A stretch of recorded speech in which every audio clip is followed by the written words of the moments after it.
Hi hello എല്ലാവർക്കും നമസ്കാരം. Big boss മോളിവുഡിലേക്ക് ഏവർക്കും സ്വാഗതം. മോഹൻലാൽ സിനിമകളിലൂടെ 123-ാം ഭാഗത്തിൽ സന്മനസ്സുള്ളവർക്ക് സമാധാനം എന്ന ചലച്ചിത്രത്തിൻ്റെ വിശേഷങ്ങൾ എന്തൊക്കെയാണെന്ന് നോക്കാം.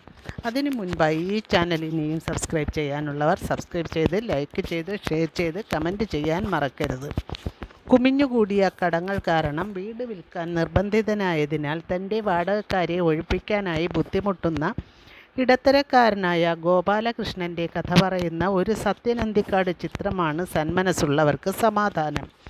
ചിത്രത്തിൽ ഗോപാലകൃഷ്ണനെ അവതരിപ്പിച്ച മോഹൻലാലിന് ആദ്യമായി കേരള സംസ്ഥാന ചലച്ചിത്ര അവാർഡ് ലഭിച്ചു. 1986-ൽ പുറത്തിറങ്ങിയ ഈ ചിത്രത്തിൻ്റെ കഥ സത്യനന്തിക്കാടിൻ്റേതും തിരക്കഥയും സംഭാഷണവും ശ്രീനിവാസൻ്റേതുമാണ്. മോഹൻലാലിനെ കൂടാതെ ശ്രീനിവാസനും കാർത്തികയുമാണ് പ്രധാന വേഷങ്ങളിൽ അഭിനയിക്കുന്നത്. ശ്യാമാണ് പശ്ചാത്തല സംഗീതം ഒരുക്കിയത്. കോക്കേസ് ഫിലിംസിൻ്റെ ബാനറിൽ സിയാദ് കോക്കർ നിർമ്മിച്ച ഈ ചിത്രം സെൻട്രൽ പിക്ചേഴ്സാണ് വിതരണം ചെയ്തത്. കേരളത്തിലെ കൊച്ചിയിൽ മഹാത്മാഗാന്ധി റോഡിന് സമീപം സ്ഥിതി ചെയ്യുന്ന ചാക്യത്ത് എന്ന വീട്ടിലും പരിസരത്തുമാണ് സിനിമയുടെ ചിത്രീകരണം നടന്നത്. കഥയുടെ ഭൂരിഭാഗവും വീടിനെ ചുറ്റിപ്പറ്റിയുള്ളതാണ്.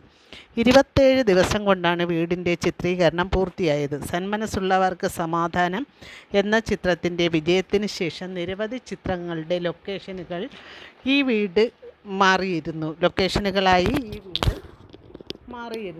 ബോക്സ് ഓഫീസിൽ വൻ വാണിജ്യ വിജയം മാത്രമല്ല, നിത്യ ഹരിത കോമഡി ചിത്രങ്ങളിൽ ഒന്നായി ഇന്നും ഈ ചിത്രം നിലനിൽക്കുകയും ചെയ്യുന്നു.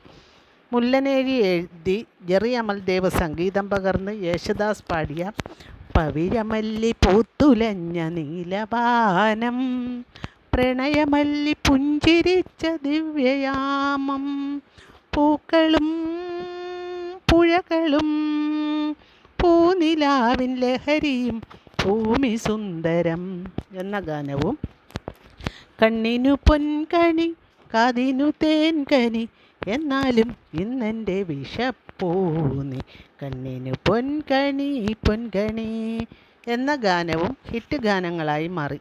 തൻ്റെ 2 സഹോദരിമാരുടെ വിവാഹം കൊണ്ടുണ്ടായ കടം കൊണ്ട് ബുദ്ധിമുട്ടുന്ന ഗോപാലകൃഷ്ണ പണിക്കർ എന്ന വീട്ടുടമയായി മോഹൻലാലും തൻ്റെ വീട് വിൽക്കാൻ അവിടുത്തെ താമസക്കാരെ ഒഴിവാക്കാനായി ഗോപാലകൃഷ്ണൻ ബുദ്ധിമുട്ടുന്നു.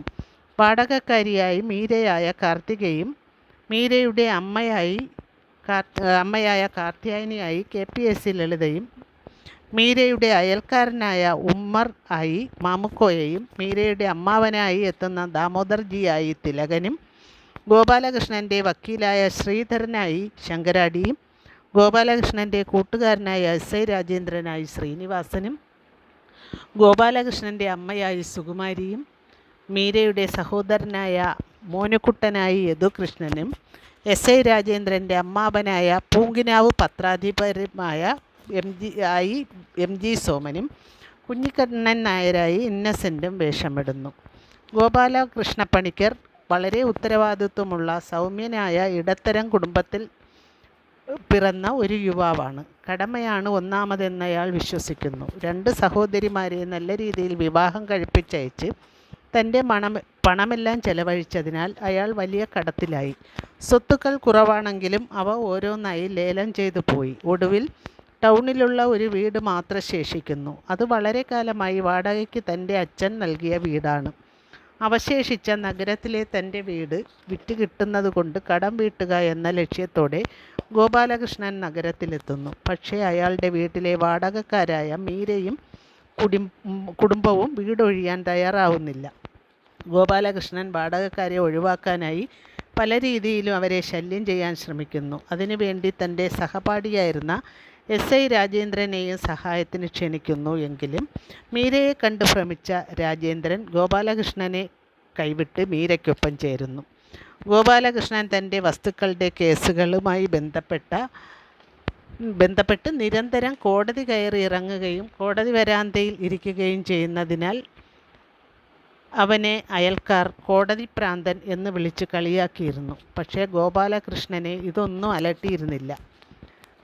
ഒരു കുടയും കറുത്ത തുകൽ സഞ്ചിയും അയാളുടെ അടയാളമായി അയാൾ തുകൽ സഞ്ചി അയാളുടെ അടയാളമായി അയാൾ പോരാടിക്കൊണ്ടേയിരുന്നു. വീട്ടുവാടകക്കാരെ ഒഴിപ്പിക്കുക ഇത്രയ്ക്ക് പ്രയാസമാകും എന്നയാൾ കരുതിയില്ല. ഈ ദുരിതങ്ങൾക്കിടയിലും വീട്ടുകാരെ ഒഴിപ്പിക്കാനായി ഗോപാലകൃഷ്ണനും ഒഴിയാതിരിക്കാനായി മീരയും ചെയ്യുന്ന കുസൃതികളും പ്രവൃത്തികളും പ്രേക്ഷകരെ കുടുകുടെ ചിരിപ്പിച്ചു. ഒടുവിൽ ഗത്യന്തരമില്ലാതെ എസ്.ഐ. രാജേന്ദ്രനുമായുള്ള മീരയുടെ വിവാഹം എങ്ങനെയെങ്കിലും നടത്താനുള്ള ശ്രമങ്ങൾ ഗോപാലകൃഷ്ണൻ ആരംഭിച്ചു. ഗോപാലകൃഷ്ണനെ വിവാഹം കഴിച്ചാൽ മീര കുടുംബത്തോടൊപ്പം രാജേന്ദ്രൻ്റെ വീട്ടിലേക്ക് താമസം മാറും എന്നതായിരുന്നു ഗോപാലകൃഷ്ണൻ്റെ ഗൂഢലക്ഷ്യം. പക്ഷേ ഗോപാലകൃഷ്ണൻ്റെ വിവാഹാലോചന വന്നപ്പോൾ മീരയെ സംബന്ധിക്കുന്ന ഒരു രഹസ്യം മീരയുടെ അമ്മ വെളിപ്പെടുത്തുന്നു. മീരയുടെ കല്യാണം ആ വീട്ടിൽ വെച്ച് തീരുമാനിച്ചിരുന്നു. അവളുടെ അച്ഛൻ അലങ്കാരത്തിനായി സീരിയൽ ബൾബുകൾ ശരിയാക്കുമ്പോൾ മീര അതറിയാതെ മെയിൻ സ്വിച്ച് ഓണാക്കിയത് അച്ഛൻ്റെ ജീവൻ അപഹരിക്കാൻ ഇടയാക്കി. ഈ വിവരം ഗോപാലകൃഷ്ണന് ഒരു പുതിയ അറിവായിരുന്നു. അതിൽ അയാൾ ഷോക്കാവുകയും ചെയ്തു. അങ്ങനെ അച്ഛൻ്റെ ജീവൻ പോയ ഷോക്കിൽ അവളുടെ മാനസിക നില തെറ്റുകയും ചികിത്സയിലാവുകയും ചെയ്തു. ആ വീട്ടിൽ അവളുടെ അച്ഛൻ്റെ സാന്നിധ്യമുണ്ട് അവൾ വിശ്വസിക്കുന്നതിനാലാണ് അവൾ ആ വീട് വിട്ടുപോകാൻ വിസമ്മതിക്കുന്നത്. മീരയുടെ ഈ കഥ കേട്ട ഗോപാലകൃഷ്ണൻ അവരെ വീടൊഴിപ്പിക്കുക എന്ന ശ്രമം ഉപേക്ഷിച്ച് മീരയെ അവിടെ താമസിക്കാൻ അനുവദിക്കാൻ തീരുമാനിക്കുന്നു. അപ്പോഴേക്കും ഗോപാലകൃഷ്ണൻ്റെ ബുദ്ധിമുട്ടുകൾ മനസ്സിലാക്കിയ മീര കുടുംബത്തോടൊപ്പം വീടൊഴിയുന്നു. ഒടുവിൽ അവർ വീടൊഴിയേണ്ട ആവശ്യമില്ല എന്നും തൻ്റെ കുടുംബവും മീരയുടെ കുടുംബവും ഒന്നായി അവിടെ ഒരേ വീട്ടിൽ താമസിക്കാം എന്നും ഗോപാലകൃഷ്ണൻ നിർദ്ദേശിക്കുന്നു. ഈ നിർദ്ദേശം മീര അംഗീകരിക്കുകയും ചെയ്യുന്നു. സ്നേഹം ആളുകളെ അടുപ്പിക്കുകയും വെറുപ്പ് ആളുകളെ അകറ്റുകയും ചെയ്യുന്നു. അങ്ങനെ എല്ലാം ശുഭമായി അവസാനിക്കുന്നു. ചിത്രം ബോക്സ് ഓഫീസിൽ വൻ വിജയമായി തീർന്നു. IV ശശി തമിഴിൽ ഇല്ലം എന്ന പേരിൽ 1988 തെലുങ്കിൽ ഡോങ്ക കൊല്ലു എന്ന പേരിൽ 1988 ഹിന്ദിയിൽ പ്രിയദർശൻ എ മേരാ ഘർ എന്ന പേരിൽ 2001 റീമേക്ക് ചെയ്തു. കന്നഡയിൽ 2003 യാർദോ ദുഡു, എല്ലാ ജാനോ, ആനന്ദ നിലയ എന്നിങ്ങനെ 2 തവണ റീമേക്ക് ചെയ്തു. 1986 മികച്ച നടനുള്ള കേരള സംസ്ഥാന ചലച്ചിത്ര അവാർഡും ഫിലിംഫെയർ അവാർഡും മോഹൻലാലിന് ലഭിച്ചു ഈ ചിത്രത്തിലൂടെ. ഈ ചിത്രത്തിൻ്റെ വിശേഷങ്ങൾ ഇവിടെ അവസാനിപ്പിച്ച് വിട പറയുന്നു. മറ്റൊരു ചിത്രത്തിൻ്റെ വിശേഷങ്ങളുമായി വീണ്ടും കാണാം. ഇനി വരുന്ന വീഡിയോകളുടെ നോട്ടിഫിക്കേഷൻ നിങ്ങൾക്ക് ലഭിക്കുന്നതിന് വേണ്ടി ഈ ചാനലിൽ കാണുന്ന സബ്സ്ക്രൈബ് ബട്ടൺ ക്ലിക്ക് ചെയ്ത് ലൈക്ക് ചെയ്ത് ഷെയർ ചെയ്ത് നിങ്ങളുടെ വിലയേറിയ അഭിപ്രായങ്ങൾ ഈ വീഡിയോയുടെ താഴെ കാണുന്ന കമൻറ്റ് ബോക്സിൽ രേഖപ്പെടുത്താൻ മറക്കരുത്. നന്ദി, നമസ്കാരം.